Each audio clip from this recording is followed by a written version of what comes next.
So most of us think of motion as a very visual thing. If I walk across this stage or gesture with my hands while I speak, that motion is something that you can see.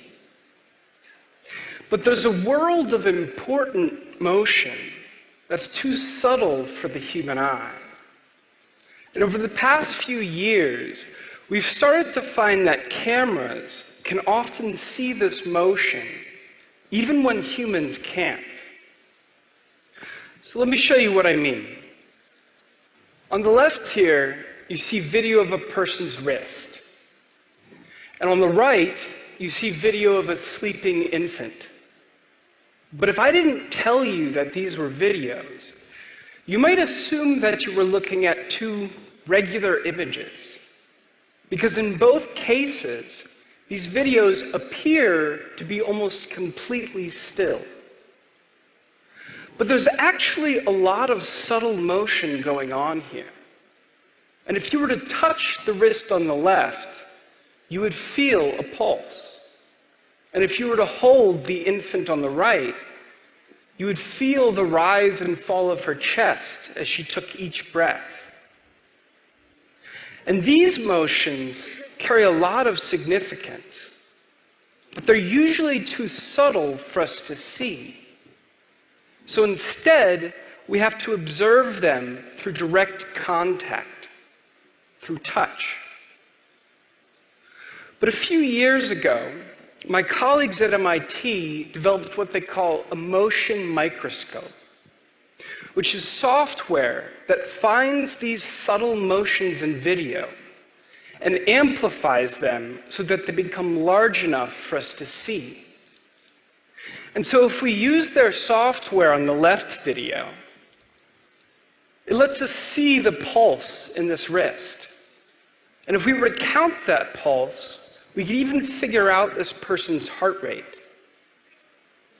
And if we use the same software on the right video, it lets us see each breath that this infant takes. And we can use this as a contact-free way to monitor her breathing. And so this technology is really powerful because it takes these phenomena that we normally have to experience through touch, and it lets us capture them visually and non-invasively. So a couple years ago, I started working with the folks that created that software, and we decided to pursue a crazy idea. We thought, it's cool that we can use software to visualize tiny motions like this. And you can almost think of it as a way to extend our sense of touch. But what if we could do the same thing with our ability to hear?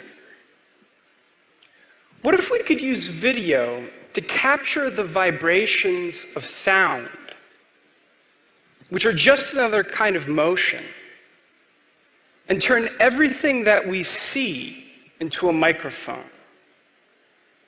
Now, this is a bit of a strange idea, so let me try to put it in perspective for you.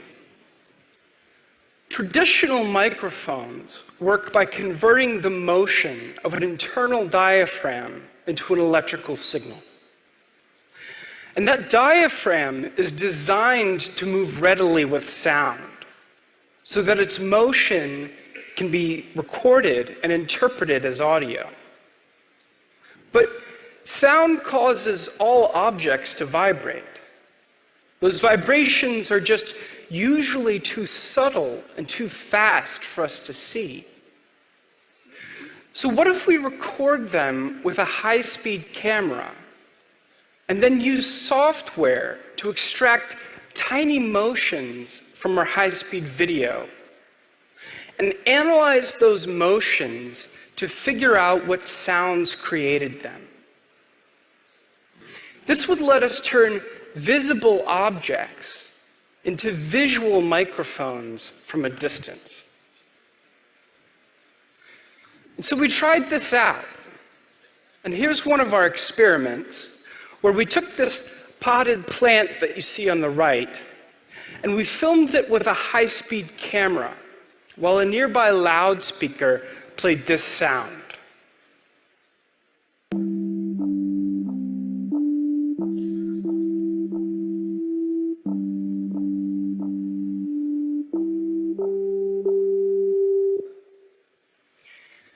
And so here's the video that we recorded. And we recorded it at thousands of frames per second. But even if you look very closely, all you'll see are some leaves that are pretty much just sitting there doing nothing. Because our sound only moved those leaves by about a micrometer. That's 1/10,000th of a centimeter, which spans somewhere between 100th and 1,000th of a pixel in this image. So you can squint all you want, but motion that small is pretty much perceptually invisible. But it turns out that something can be perceptually invisible and still be numerically significant.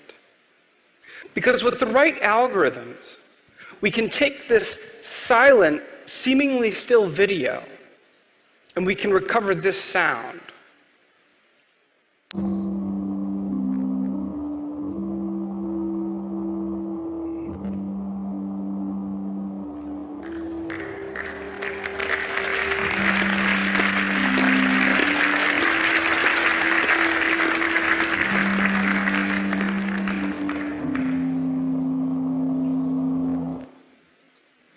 So how is this possible?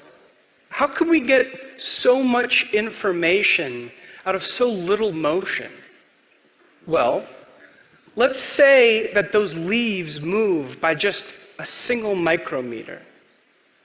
And let's say that that shifts our image by just 1,000th of a pixel.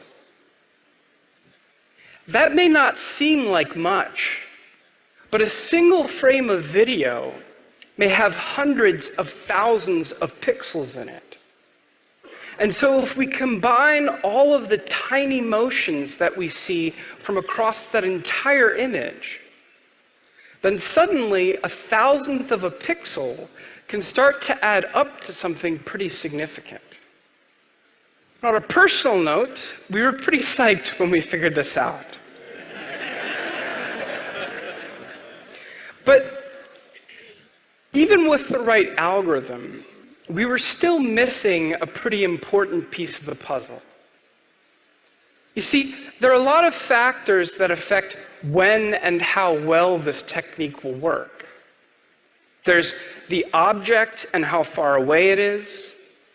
There's the camera and the lens that you use, how much light is shining on the object, and how loud your sound is. And even with the right algorithm, we had to be very careful with our early experiments, because if we got any of these factors wrong, there was no way to tell what the problem was. We would just get noise back. And so a lot of our early experiments looked like this. And so here I am, and on the bottom left, you can kind of see our high-speed camera, which is pointed at a bag of chips, and the whole thing is lit by these bright lamps. And like I said, we had to be very careful in these early experiments. So this is how it went down.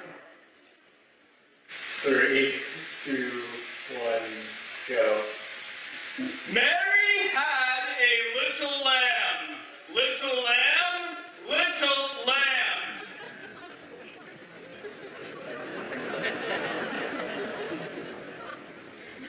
So this experiment looks completely ridiculous.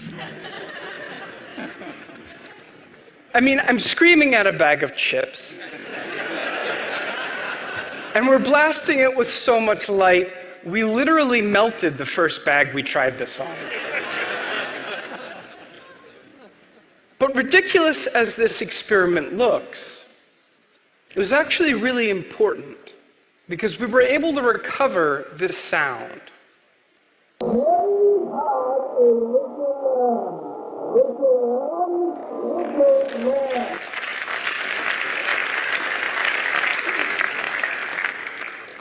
And this was really significant because it was the first time we recovered intelligible human speech from silent video of an object. And so it gave us this point of reference. And gradually, we could start to modify the experiment, using different objects or moving the object further away, using less light or quieter sounds. And we analyzed all of these experiments until we really understood the limits of our technique.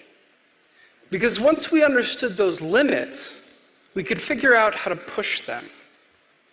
And that led to experiments like this one, where again, I'm going to speak to a bag of chips, but this time we've moved our camera about 15 feet away, outside, behind a soundproof window. And the whole thing is lit by only natural sunlight. And so here's the video that we captured. And this is what things sounded like from inside, next to the bag of chips. Mary had a little lamb whose fleece was white as snow. And everywhere that Mary went, that lamb was sure to go.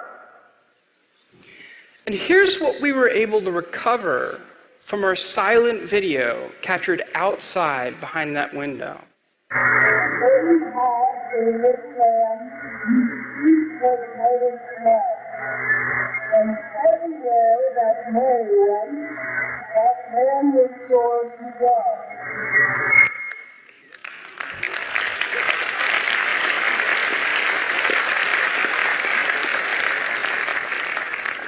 And there are other ways that we can push these limits as well. So here's a quieter experiment where we filmed some earphones plugged into a laptop computer. And in this case, our goal was to recover the music that was playing on that laptop from just silent video of these two little plastic earphones. And we were able to do this so well that I could even Shazam our results.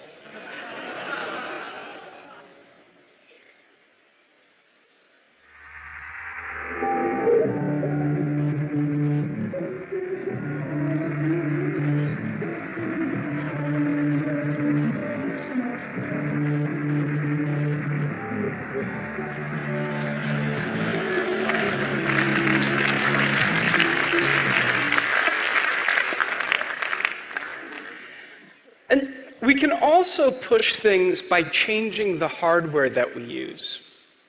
Because the experiments I've shown you so far were done with a camera, a high-speed camera, that can record video about 100 times faster than most cell phones. But we've also found a way to use this technique with more regular cameras. And we do that by taking advantage of what's called a rolling shutter. You see, most cameras record images one row at a time.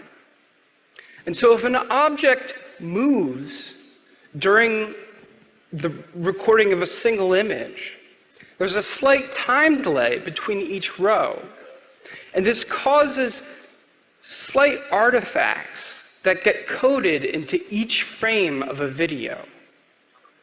And so what we found is that by analyzing these artifacts, we can actually recover sound using a modified version of our algorithm.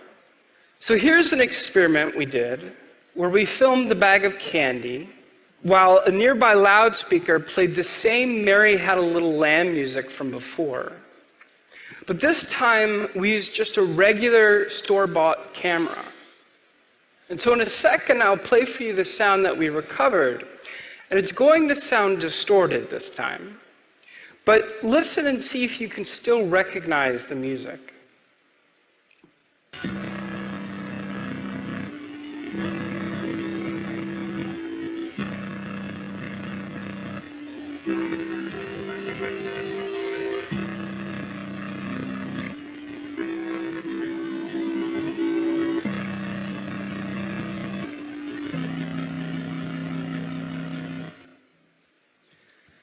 And so, again, that sounds distorted.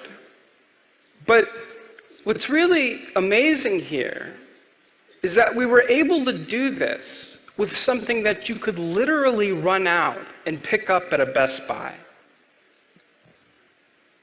So at this point, a lot of people see this work and they immediately think about surveillance. And, to be fair, it's not hard to imagine how you might use this technology to spy on someone. But keep in mind that there's already a lot of very mature technology out there for surveillance. In fact, people have been using lasers to eavesdrop on objects from a distance for decades. But what's really new here, what's really different, is that now we have a way to picture the vibrations of an object, which gives us a new lens through which to look at the world. And we can use that lens to learn not just about forces like sound that cause an object to vibrate, but also about the object itself. And so I want to take a step back and think about how that might change the ways that we use video. Because we usually use video to look at things. And I've just shown you how we can use it to listen to things. But there's another important way that we learn about the world. That's by interacting with it. We push and pull and poke and prod things. We shake things and see what happens. And that's something that video still won't let us do, at least not traditionally. So I want to show you some new work. And this is based on an idea I had just a few months ago. So this is actually the first time I've shown it to a public audience. And the basic idea is that we're going to use the vibrations in a video to capture objects in a way that will let us interact with them and see how they react to us. So here's an object, and in this case it's a wire figure in the shape of a human, and we're going to film that object with just a regular camera. So there's nothing special about this camera. In fact, I've actually done this with my cell phone before. But we do want to see the object vibrate. So to make that happen, we're just going to bang a little bit on the surface where it's resting while we record this video.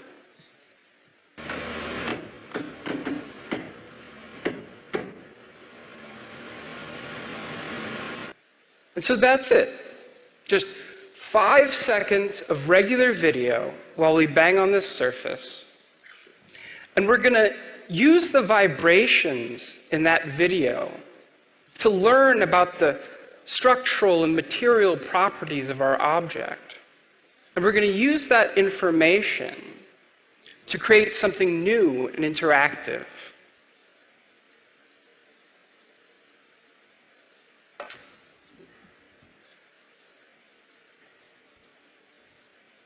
And so here's what we've created. And it looks like a regular image. But this isn't an image, and it's not a video, because now I can take my mouse and I can start interacting with the object.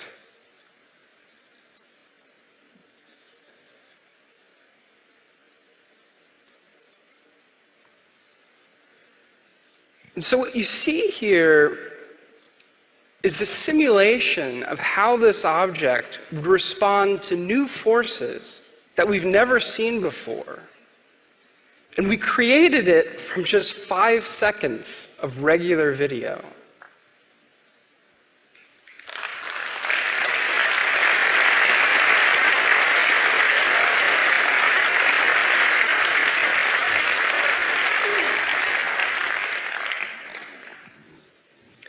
And so this is a really powerful way to look at the world, because it lets us predict how objects will respond to new situations. And you could imagine, for instance, looking at an old bridge and wondering, what would happen, how would that bridge hold up if I were to drive my car across it? And that's a question that you probably want to answer before you start driving across that bridge. And of course, there are going to be limitations to this technique, just like there were with the visual microphone. But we found that it works in a lot of situations that you might not expect, especially if you give it longer videos. So for example, here's a video that I captured of a bush outside of my apartment. And I didn't do anything to this bush. But by capturing a minute-long video, a gentle breeze caused enough vibrations that we could learn enough about this bush to create this simulation.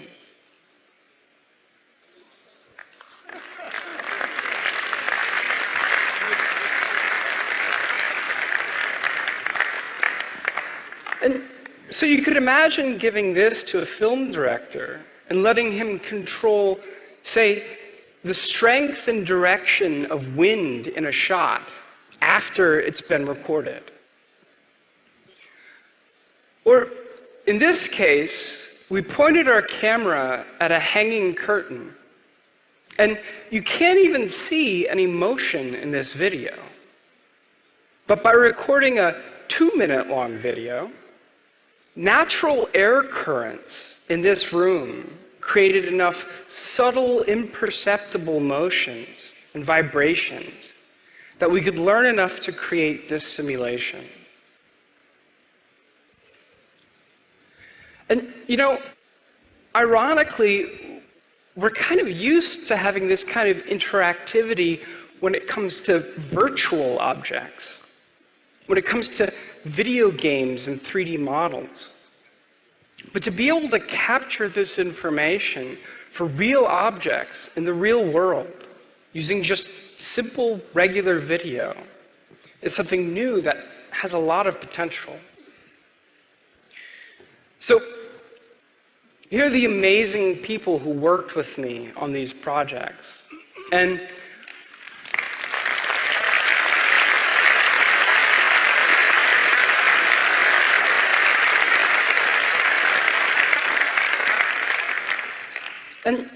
what I'll show you today is only the beginning. We've just started to scratch the surface of what you can do with this kind of imaging. Because it gives us a new way to capture our surroundings with common, accessible technology. And so, looking to the future, it's going to be really exciting to explore what this can tell us about the world. Thank you.